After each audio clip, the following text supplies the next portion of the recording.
Hey there, and welcome back for another deep dive. Today we're going deep into the story of Kima Smith, um, a young woman whose life got tangled up with a 1994 crime bill.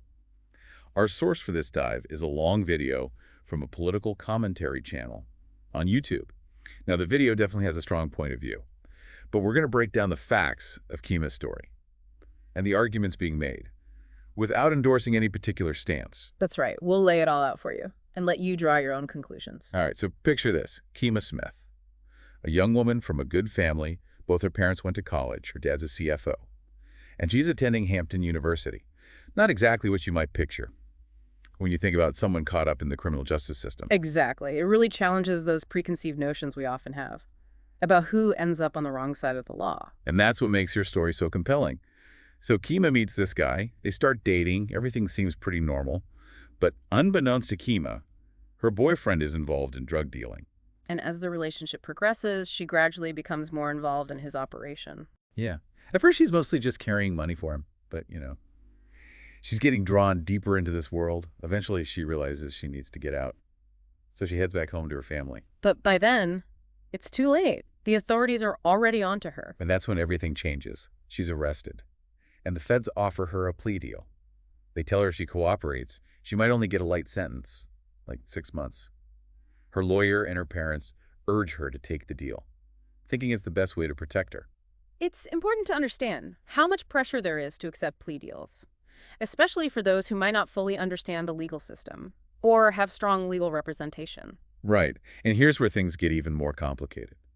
The plea agreement has a blank space for the quantity of drugs sold, which they assure her will be filled in later. Against her gut feeling, Kima signs it. This lack of transparency in the plea deal process is a huge red flag. It raises serious concerns about whether Kima's due process rights were truly protected. Totally. And then, tragedy strikes. Her boyfriend is killed in a shootout with the feds. So now she's facing this legal battle alone. And when her lawyer finally sees the completed plea deal, it's a total shock. They had attributed a massive amount of drugs to Kima, 250 kilos, essentially blaming her for her boyfriend's entire operation. Can you believe that? So now she's heavily pregnant, facing a much more serious charge.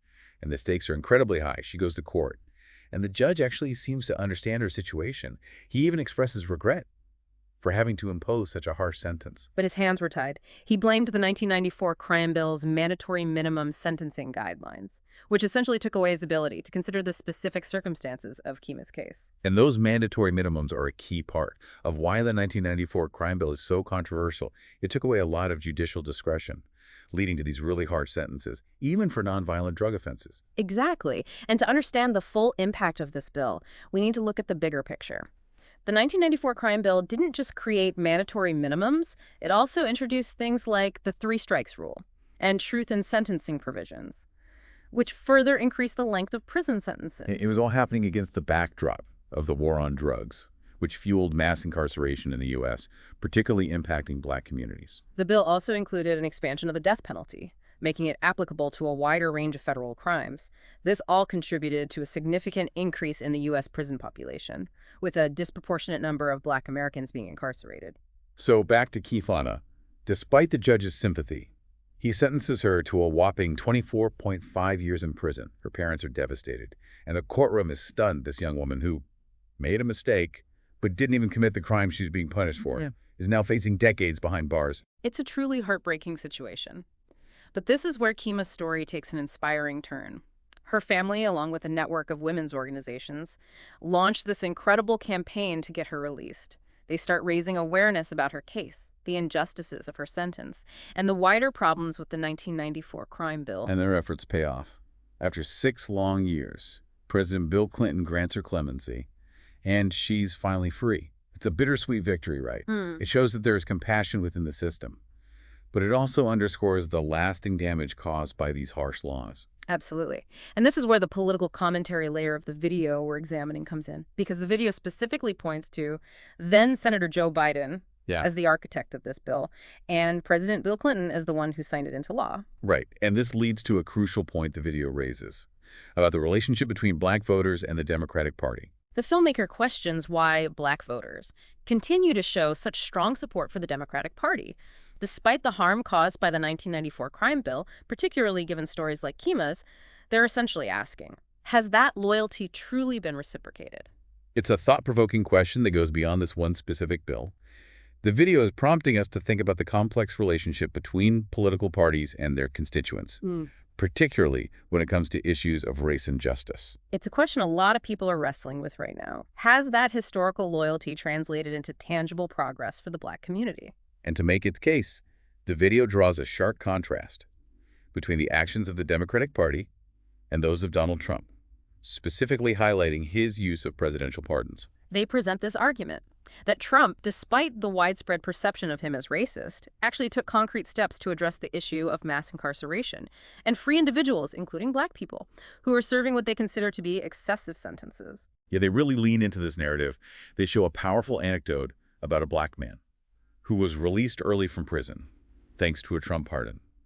The man expresses his shock and gratitude, directly contradicting the image of Trump as uncaring or even hostile towards Black Americans. And they don't stop there. They juxtapose this with the story of a white family whose father was also released early due to a Trump pardon, further challenging the notion that his actions were racially motivated.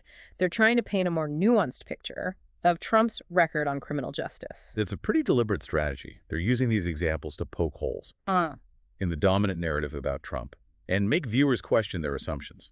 But even beyond the specific examples, the video makes a broader point about the devastating impact of the 1994 crime bill on the Black community. They go so far as to argue that the bill itself had a more detrimental effect than the crack epidemic itself, pointing to the sheer number of nonviolent offenders who received lengthy sentences due to those mandatory minimums we talked about. It's one thing to hear about the statistics, but the video really drives home the human cost of this law. By focusing on individual stories like Kima's, it makes you think about all the lives that were disrupted, all the families that were torn apart because of this legislation. And they keep hammering on this theme of hypocrisy, particularly within the Democratic Party. They point to figures like Kamala Harris, who has a history as a prosecutor and played a role in upholding these very laws, yet receives strong support from Black voters. Yeah, and the video even shows a picture of Kima with Kamala Harris, with the campaign slogan, "I'm with her," visible in the photo. It's a jarring image that really highlights the complexities of political loyalty. This is where the video gets really interesting, because they go beyond simply criticizing the policies and start exploring the psychological factors that might be at play. Right. It's not just about the laws themselves. It's about how people reconcile their personal experiences with their political beliefs.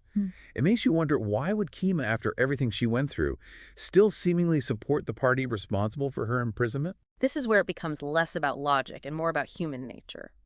There could be a sense of ingrained loyalty to the Democratic Party, perhaps rooted in a shared history or a sense of community. Or maybe it's about forgiveness. Maybe Kima believes that people like Joe Biden and Kamala Harris have genuinely evolved in their thinking and are now committed to making things right. It's also possible that she sees her continued support as a way to influence the party from within, to push for change from a position of influence rather than opposition. It's fascinating to think about the internal struggle that might be going on for someone like Kima. On one hand, she's experienced firsthand the devastating consequences of these policies. But on the other hand, she might still believe in the party's potential for good. And to add another layer of complexity, the video brings up one of Kima's friends, who is still in prison, serving 2 life sentences plus 50 years. It's a stark reminder that while Kima's story had a relatively happy ending, many others are still trapped in the system, serving incredibly long sentences for crimes, often nonviolent drug offenses, that would likely be treated very differently today. This contrast underscores the lasting legacy of the 1994 crime bill, and the ongoing debate about its impact raises questions about fairness, equity, and the very nature of justice in America. It's also a reminder that political change is rarely a clean, straightforward process. There are often unintended consequences, setbacks, and compromises along the way. And this complexity is reflected in the way the video uses the example of Mike Tyson. To further challenge perceptions of Trump, they highlight how Tyson has spoken positively about Trump, claiming that he stood up for him and other Black people, like Michael Jackson during times of controversy. It's an interesting tactic, right? They're using these unexpected voices, people who don't fit the mold of the typical Trump critic, to question the prevailing narrative about his relationship with the Black community. And it forces us to consider the possibility that maybe there's more to the story than what we've been led to believe. Maybe things aren't always as black and white as they seem. It's all about challenging those assumptions, encouraging critical thinking, and really wrestling with these complicated issues. And that's what makes this deep dive so compelling. We're not just presenting information. We're prompting you to think deeply about it, to question what you thought you knew, and to form your own conclusions. So as we wrap up this deep dive into Kima Smith's story, I want to bring it back to that central question the video keeps raising. The question of why Black voters, particularly those who've been directly impacted by policies, like the 1994 crime bill, continue to overwhelmingly support the Democratic Party. Right. It's this seeming paradox that the video uses to make its larger point about political loyalty versus tangible outcomes. And it's a question that resonates far beyond this one specific case. It taps into a broader debate about representation, political strategy, and the complex factors that shape individual voting decisions. So, let's try to unpack this a bit. What are some of the potential explanations for this continued support? Well, one possibility is that it's rooted in a deep sense of historical and communal identity. The Democratic Party has long been seen as the party of civil rights and social justice. And for many Black voters, that legacy carries significant weight. That's like a shared history, a sense of belonging that transcends individual policy disagreements. Exactly. And that sense of belonging can be especially powerful in communities that have faced systemic discrimination and marginalization. It's like a feeling of, we're all in this together. We have to stick together to fight for our collective interests. Another possibility is that it reflects a belief in the party's capacity for change. Maybe Kima and others believe that the Democratic Party is genuinely committed to addressing the harms caused by mass incarceration, and that they're the best hope for meaningful criminal justice reform. So it's less about blind loyalty and more about pragmatic optimism, a belief that working within the system is the most effective way to achieve progress. Right. And that progress might be incremental. It might take time. But the hope is that the party will ultimately deliver on its promises. And then there's the idea of forgiveness. Maybe Kima is able to separate the actions of individuals, like Joe Biden and Kamala Harris, from the party as a whole. Forgiveness can be a powerful force, allowing people to move beyond past hurts and embrace the possibility of a better future. So maybe Kima sees their apologies, their expressions of regret, as genuine, and believes that they've learned from their mistakes and are now committed to a different path. It's also possible that she simply doesn't see a viable alternative. Maybe she feels that the Republican Party, despite some recent rhetoric about criminal justice reform, doesn't truly represent her interests or values. So it becomes a question of strategic voting, choosing the option that's perceived as the lesser of two evils, even if it's not perfect. Exactly. And that's a calculation many voters face, particularly when they feel disillusioned with the political system as a whole. And of course, there's the human element to consider. We're not just talking about abstract political ideologies here.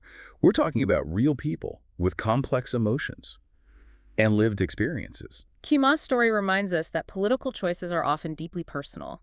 They're shaped by our families, our communities, our hopes, and our fears. And those personal factors can sometimes outweigh the purely rational or ideological considerations. Absolutely.